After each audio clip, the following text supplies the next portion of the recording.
Ngayong araw ay explore natin ang abandonadong mga stone crusher na ito sa Laguna.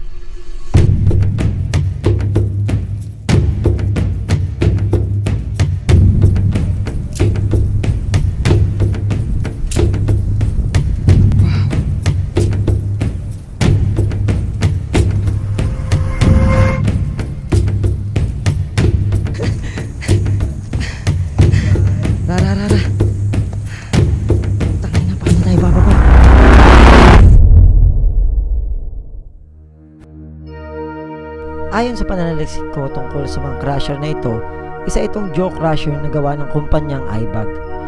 Ginagamit ito bilang pandurog ng mga malalaking mga bato upang maging mas maliliit na bato, graba at buhangin. Dahil ang kinatitirikang lupa ng mga crusher na ito ay pagmamayari ng isang construction enterprise sa Laguna na hindi ko napapangalanan sa video ito. Kaya samahan nyo kami na ikutin ang mga stone crusher na ito para makita kung ano pang mga may kita rito. So yun explorers, papunta na kami dun sa crusher. Hindi kasi pwedeng pumunta ng gabi dun, kaya ngayon kami pupunta. Sobrang ganda na ito explorers. Nakapaligiran pa tayo ng bundok.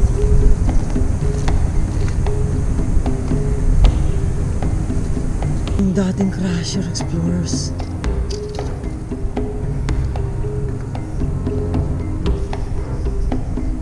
So, assuming na dito nilalagay yung bato,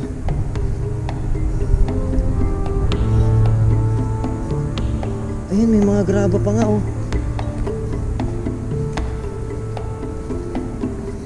May mga graba pa nga oh. Ito yung mga bato na sinisira dati. Ayan, galing sa taas. So simula nung ilabando na tong ano na to, abandon na rin talaga siya, kasama ng mga bato. Hindi lang siya pwede akyatin eh. Mamaya magta-try tayong umakyat ng isa yung hindi tayo kita ni kuya. Ito yung parang power source nitong lahat na to. Ay hindi, para siyang ano, makina.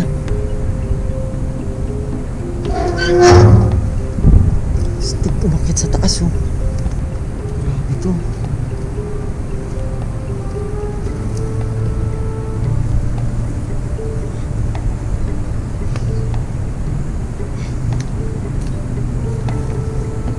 Ano, siguro dati explorers meron siyang ano dito, parang belt kumukonekta somewhere, no? Para mapagana. Hindi man gaano ka-espesyal ang lugar na ito, interesting pa rin itong ikutin dahil sino bang mag-aakala na merong mga gantong lugar sa ating bansa?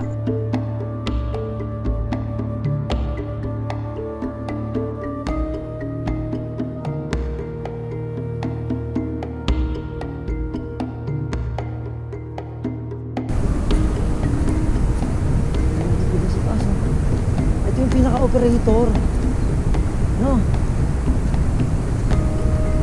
Isa sa aking balak ay akitin ang pinakang operator ng mga crusher na ito. Ito pre oh.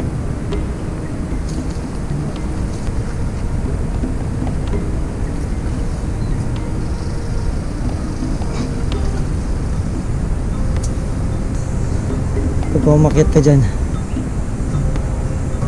tingin ko hindi na rin tumatibay. Makakakapit ka ba dyan?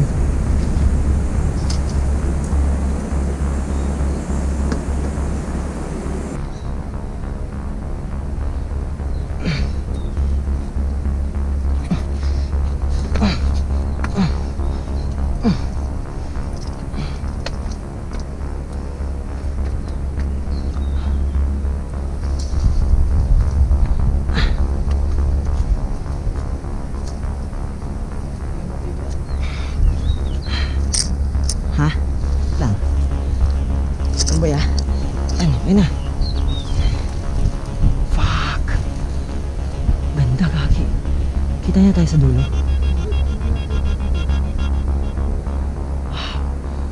May Mountain Dew pa dun oh. May Mountain Dew dun banda, tapos yung control panel andun. Kaya natin akitin papunta dun. Yan, akitin dun. Kaya yan. Ayan yung hawakan nyo. Ayan. Once in a lifetime lang to.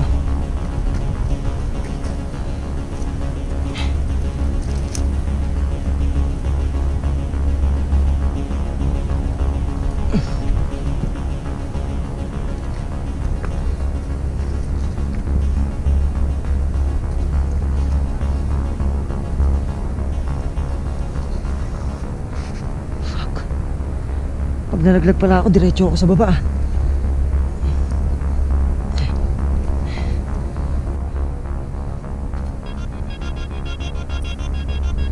Gusto ko mapindot yung panel. Gusto ko makita yung panel. Ba? Mapindot ko lang yun. Alis na ako.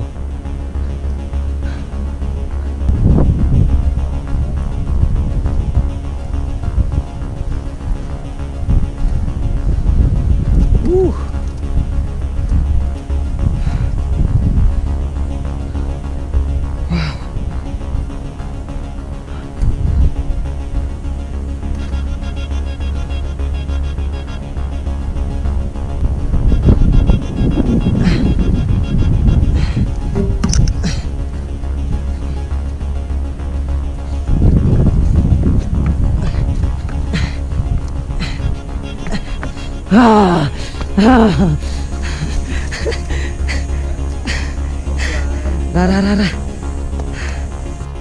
Paano tayo bababa? Dito tayo sa baba. Tara.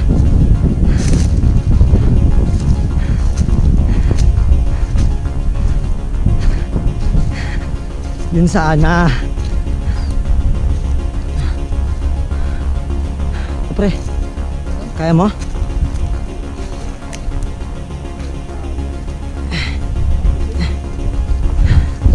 Dito wala.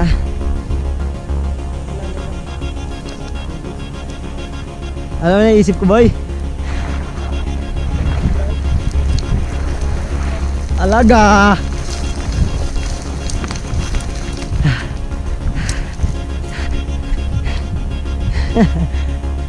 Ingat, boy, ah.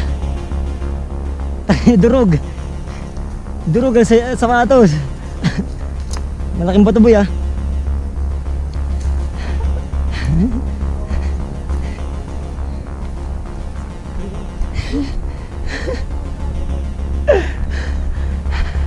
Doon ako sa taas na yung kanina, explorers. Oh.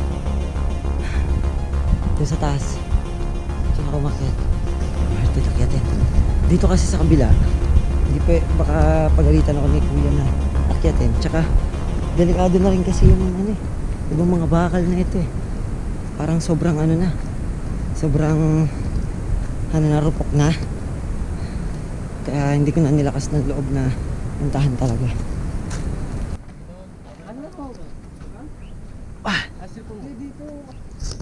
Before starting the machine, you must observe the operating instructions. You will find it at your manager's office. We cannot take any responsibility for damage causes because of not observing these instructions. IBAG.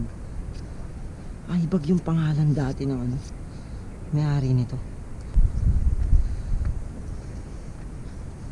Siya, oh.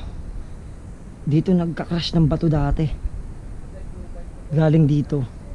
Ba, may bato dito na malaki, dadaan dito. Tapos bababa siguro siya doon.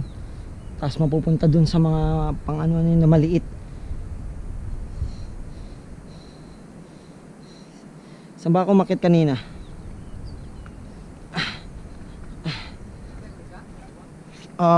Sim.